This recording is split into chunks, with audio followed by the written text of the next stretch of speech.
While working on his father's theory that tuberculosis was linked to adrenal gland deficiencies, he took on the task of standardizing adrenal extracts by using adrenalectomized cats. These were the steps required to standardize the biological extracts for later use with his tuberculosis patients. The cats chosen for the study were apparently in perfect health. They were kept in open-air pens with a yard 4 feet wide, 7 feet high, and 12 feet long. They were fed cooked meat scraps from the sanitarium, which included internal organ meats and bones, along with some additional raw milk and cod liver oil. According to all known standards, this diet provided an optimal amount of nutrients. The cats seemed healthy. The adrenalectomy technique had been proven appropriate. Nevertheless, the study suffered from an unexplainably high mortality rate. Then came that uncalculated twist of events. For some reason, many more cats were provided for the study than could ever have been fed using leftover cooked meat scraps from the sanitarium. So raw meat scraps from a nearby meatpacking plant replaced the cooked meat in the diets of certain cats. Within a very short period of time, the operative mortality rate of that group dropped significantly. The raw meat-fed animals began to survive the adrenalectomy extremely well, and they continued on in a superior quality of health. Pottenger had unexpectedly glimpsed a new facet of fundamental nutrition, and he was compelled to respond with a series of studies that would span the next 10 years of his medical career. To begin the study, a population of animals was selected which Pottenger aptly dubbed run-of-the-pen cats. He was not interested in physical perfection. His major concern was that his cats represent a normal sampling of animals, with the exception that cats with obvious deformities or disease were excluded. Needless to say, when people from the nearby community heard of the study, more cats were mysteriously abandoned on the Pottenger doorstep than could ever be used in the experiment. Pottenger was intrigued by what he termed heat labile factors, or put as an experimental question, he asked, does the cooking process somehow render food nutritionally deficient, causing eventual physiological degeneration? A basic diet was designed consisting of raw meat, viscera, bones, a small amount of raw milk, and cod liver oil. Each day, this basic diet accounted for 1/3 of the total dietary intake of the animals. The remaining 2/3 of the diet was the dimension of experimental manipulation. One group of cats received raw meat or cooked meat along with the basic diet. The other group of cats were given raw milk, pasteurized milk, evaporated milk, or sweetened condensed milk. Each cat's daily diet then consisted of 1/3 of the basic diet, plus 2/3 of the prepared food which was under study. And once assigned to a specific group, the animal's diet was held constant. Although there were 2 different studies, one focusing on milk and the other on meat, the results of both studies were nearly identical.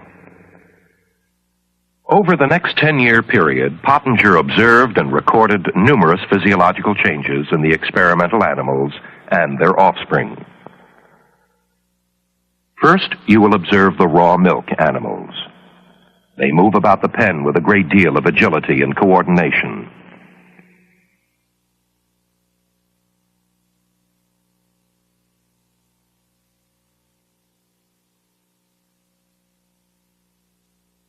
Notice the sheen to the fur and the normal sexual interest displayed toward the male in the next pen. As would be expected, they land on their feet when thrown in the air. The pasteurized milk-fed cats, shown here, move about the pen in a manner quite different from the raw milk cats. The cat in the foreground actually developed arthritis during the experiment. They are lethargic, much like animals in a zoo.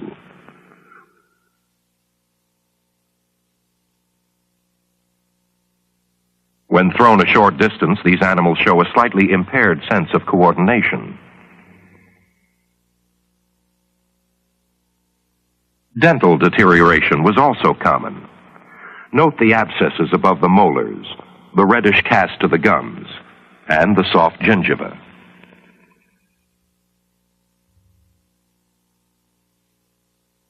With evaporated milk, there was even greater deterioration. When the study was begun, this cat was better developed than any animal shown thus far. The sweetened condensed milk-fed cats not only had their milk heat processed, but there was the addition of sugar. They are nervous animals.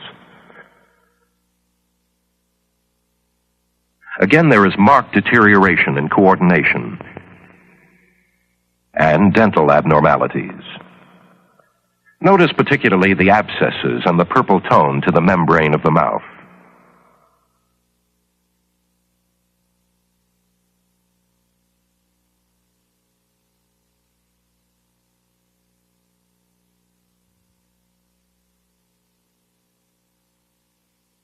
For a further comparison, here is another example of normal development.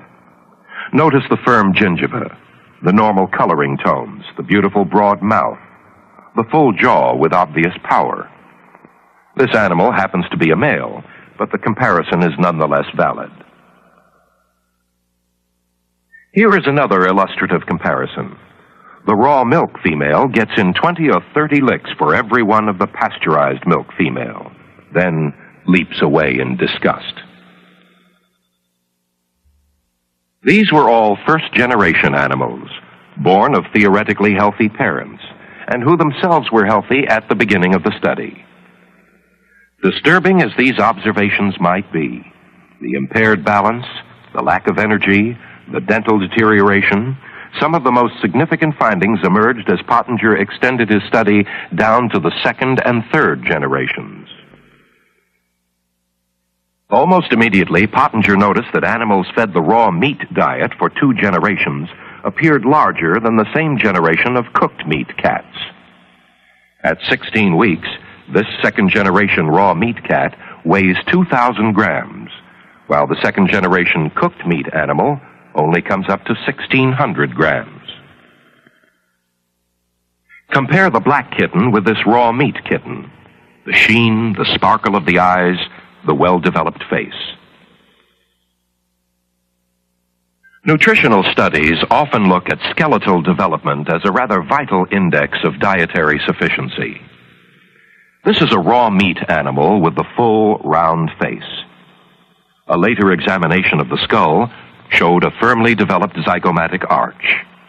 The frontal sinuses were complete, and calcium content of the bones throughout the body ranged from 12 to 17% by weight. The skulls of adult cats with a long ancestry of raw food diets are surprisingly constant. Here we find the development of a second-generation cooked meat animal. The head has begun to flatten and is actually smaller than the comparable raw meat cat. The skull shows the major reasons for this change. The zygomatic arch is not completed. The nasal development is somewhat irregular, and the calcium content has fallen to 10%. Third-generation cooked meat animals show the most remarkable skeletal change. The skull is considerably smaller. It is flat with pointed features. The skull shows a poorly developed zygomatic arch. The bones are paper-thin and soft like sponge rubber. The frontal sinuses had developed in a peculiar fashion, and the calcium content of the bones had fallen to a low 3% by weight. Activity level is another index of interest.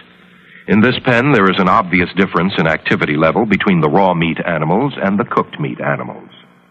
One of these cooked meat kittens actually had a broken back resulting from a failure in development. Moving into the third generation of experimental animals, the degeneration was even more pronounced. The smaller animal is a cooked meat kitten and is actually the oldest of the 3. The kitten on the left is a second-generation raw meat cat, and the one on the right is a second-generation cooked meat cat. Here is a second-generation cooked meat mother with her third-generation offspring. She has a male body configuration. Her offspring developed nasal and ocular allergies. From this same litter came an asthmatic kitten, purportedly the first to be reported in the research literature. Again, there is marked dental deterioration, abscesses, poor coloring, and gingival irritation. Pronounced exhaustion was a typical observation among the third generation of cooked meat kittens, as well as impaired coordination. This third generation cooked meat kitten had over 24 fractures resulting from a failure in development. And finally, this little third generation cooked meat kitten was unable to release its claws from the hardware cloth and probably would have died had not the assistant taken it down. At this juncture in the study, a most interesting development emerged. The cooked meat cats were unable to successfully reproduce after the third generation. Most were void of sexual interests, and those that had attempted to mate could only produce stillborn litters. On the other hand, the raw meat animals continued to reproduce healthy offspring generation after generation. The notion that specific nutritional factors in food may be destroyed by heat processing is obviously not far-fetched. Physiological deterioration down the generations is quite graphic, and according to Pottenger, the process was found to be reversible only with great difficulty. He did demonstrate that the animals could make considerable gains towards physiological normalcy, but it took 4 generations of a raw food diet before the animals regained their native structure and original level of well-being. An interesting sidelight came 6 months after the experiment's conclusion, when volunteer weeds emerged in the fallow pens. In the raw milk pens, the plants flourished. In the pasteurized milk pens, the growth was somewhat less hardy. Plants in the evaporated milk pens struggled, and the sweetened condensed milk pen speaks for itself. At a later date, navy beans were planted in the respective pens, with parallel results. What are we to make of these numerous observations? I suppose one could easily slip into pessimism when translating these findings into terms of human deficiency. However, there are certain redeeming features that should be examined. From the beginning, the dietary intake of each animal was carefully controlled. Man is rarely restricted to such a high degree because he is omnivorous. Nevertheless, the changes discovered in the Pottenger cats are comparable to many like changes in human beings.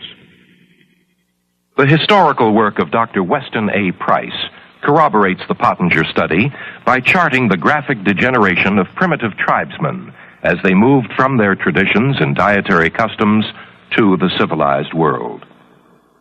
And if it is true with human beings, as it is with cats, that nutritionally caused deterioration is passed down the generations, a sobering challenge stands before us. Throughout this study, Pottenger stressed the high degree of dietary control he imposed on his laboratory animals. This is quite an accurate accounting of the facts, with the exception of the one cooked meat cat that somehow got away. Although she did undergo obvious degeneration during her captivity, later she was able to experience a partial physiological recovery while living in the wild. And any fitting epilogue would point out that she compensated in a rather fine manner and carried on in the genteel tradition of her feline ancestry.